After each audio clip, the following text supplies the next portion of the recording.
지원 입대한 젊은이로 구성된 좌이대가 현대전에 적합해 일본 군사력이 한국을 앞선다. 우리나라에서는 혐한신문의 선두주자인 조선일보가 걸핏하면 일본은 이라는 제목을 달면서 대놓고 한일 간 비교를 하면서 혐한몰이합니다만, 일본에서도 혐한 매체들의 한일 간 비교는 단골 메뉴입니다. 1월 1일 포스트7이라는 매체에서는 한일의 국력은 어느 쪽이 위인가, 해군력은 부모와 자식의 차이, 전문가가 비교한 한일 진짜 국방력이라는 제목의 기사를 내보내면서 혐한몰이하고 있습니다. 한국은 좋든 나쁘든 일본에 지지 말아라, 일본보다 위라는 말이 환영받는다. 전후 최악으로 일컬어지는 한일 관계의 근간도 거기에 있을지도 모른다.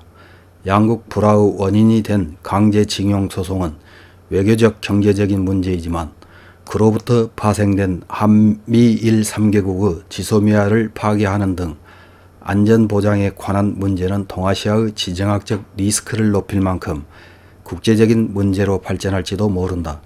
주간포스트 2021년 1월 4일 발매호에서 한일의 국력을 비교하는 특집을 게재하고 있는데, 거기서 분석하고 있는 군사력의 비교는 양쪽 국민 모두 바로 알아야 한다. 국방비는 거의 같고 병력은 징병제인 한국이 2배 이상, 소위 해군력과 공군력에서도 물량에서는 거의 어깨를 나란히 하는 양국의 진짜 국방력은 어떤가? 군사에 정통한 저널리스트 이노우에 카즈히코에게 물었다. 한국군의 장비가 일본 자위대와 충돌하고 있는 것은 한국이 일본을 의식하고 장비를 갖추고 있기 때문이 아닐까? 본래 한국의 가상적은 북한일 텐데 북한과의 전투가 아닌 일본을 의식한 장비품이 산견된다.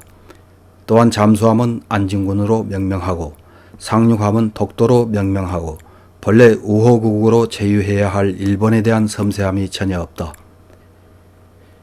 일본 측은 무시하고 있지만 이에 골머리를 썩고 있는 것이 미국이다. 한반도 유사시에는 한미일이 공동작전을 펴야 하는데 한국은 일본에 우호적이지 않다.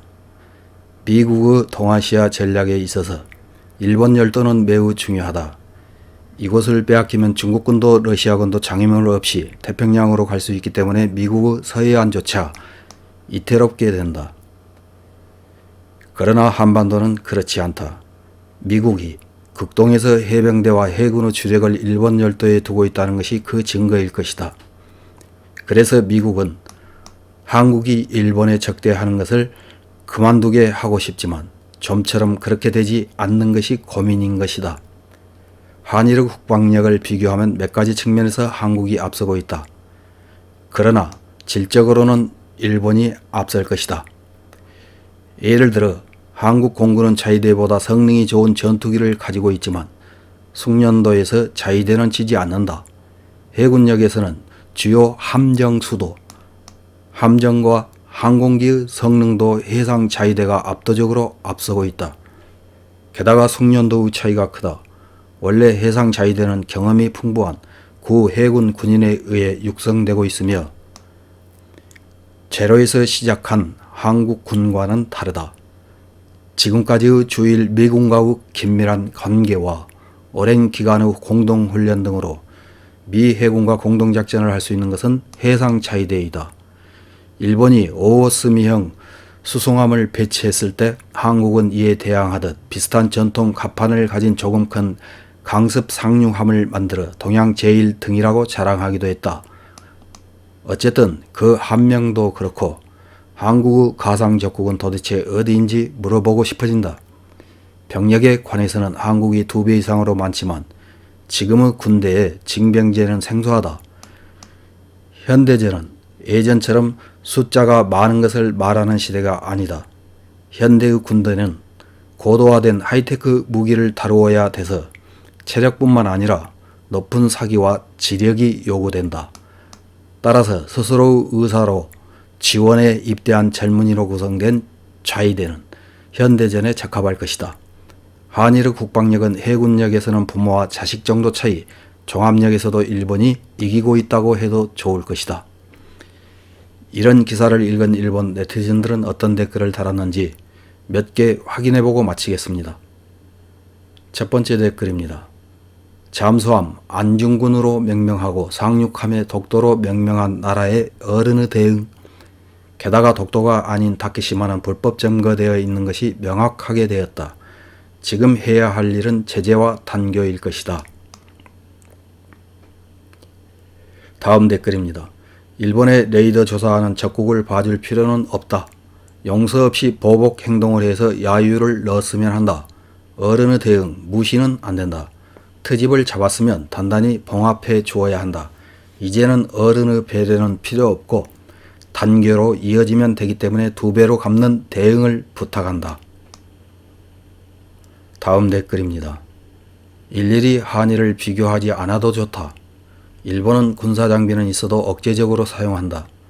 혹시라도 저 나라처럼 다른 나라에 대해서 괜히 레이더 조사 같은 것은 하지 않는다. 다음 댓글입니다. 한국과의 비교를 기사화해도 어쩔 수 없다. 아무래도 한국의 병력을 말하고 싶다면 징병제도의 실태와 한국 국민의 그 제도에 대한 의식 같은 것을 취재해 주기를 원했다. K-팝에 들떠 친북 친중 정권하에서 반일이라고 말하면서 용일주의와 일본을 흉내내는 한국의 젊은 병사에게 전의는 있는 것일까? 다음 댓글입니다. 레이더 조사 시점에서 끝났어. 언제까지 우물쭈물하고 있을 것인가? 문제는 얼마든지 있고 모두 일본의 대의가 있다.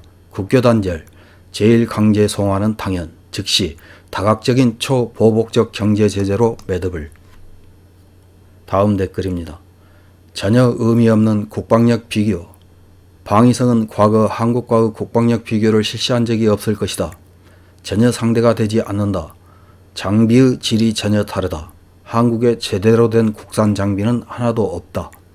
대부분은 외국의 기술을 훔쳐 부품을 어셈블리하고 있을 뿐. 다음 댓글입니다. 한국의 일본에 대한 적대 행위는 지금 시작된 이야기는 아니지만 더 이상 도가 지나치면 미국도 가만히 있지 않을 것이다. 친북 친중 노선을 돌진하는 문재인 대통령으로는 일본과의 관계 개선은 요원하다. 치졸하고 사려 깊지 못한 국가와는 더 이상 관련되는 것은 피하고 무관심하게 행동하는 것이 상책이다. 이상입니다.